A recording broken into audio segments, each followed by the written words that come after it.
Recently, United Nations member states adopted new Sustainable Development Goals, SDGs. 17 Sustainable Development Goals are our guide. They are a to-do list for people and planet and the blueprint for success.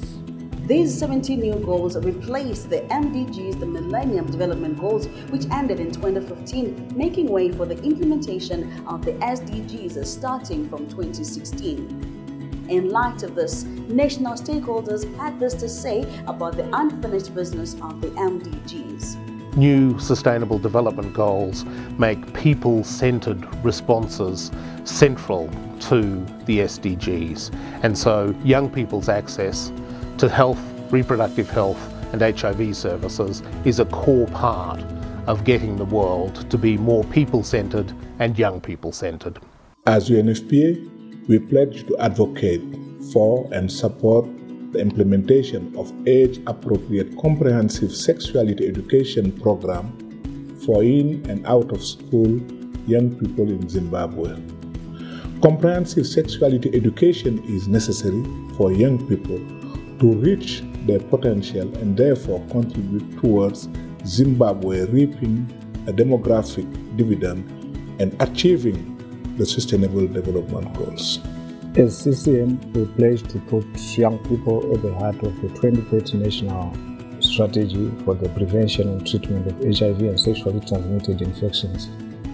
This means leaving no one behind, particularly youth from key affected populations, in the national implementation of Sustainable Development Goal number 3, Target 3.3, as well as other goals that refer to the global HIV responses and sexually transmitted infections.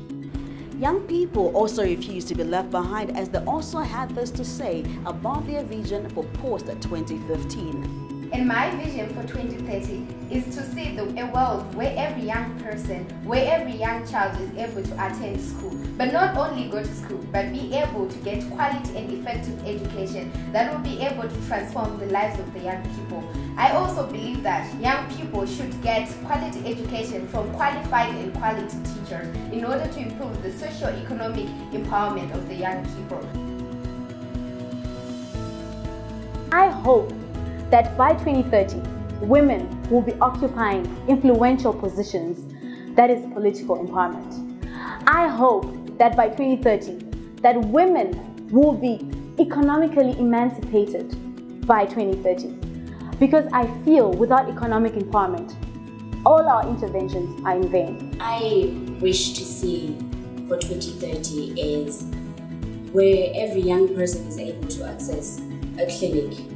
And when they access that clinic, which is near to them, they are able to access good services that are non-discriminative. My vision for 2030 is whereby I see every young person, every adolescent, every community that way whereby people live in that is free from poverty. A world where there is peace, where there is capacity, where our institutions are capacitized to be strong enough to govern the human interactions between us, to govern the way we are treated, to govern the way we are related to another. According to the Bretton Woods Institution, one of the key issues that they were highlighting in regards to the issue of financing for development, which is the Sustainable Development Goal number 17, was for countries to look back at their own countries, to look at their own institutions, to look at what they, as a country, what can they do in regards to financing for development? In a nutshell, that is the domestic resource mobilization. We are the SD generation! Yeah! You have heard it for yourselves. Young people hope the decision makers, policymakers, and other stakeholders around the country will prioritize the implementation of the Sustainable Development Goals to ensure that the set targets are achieved.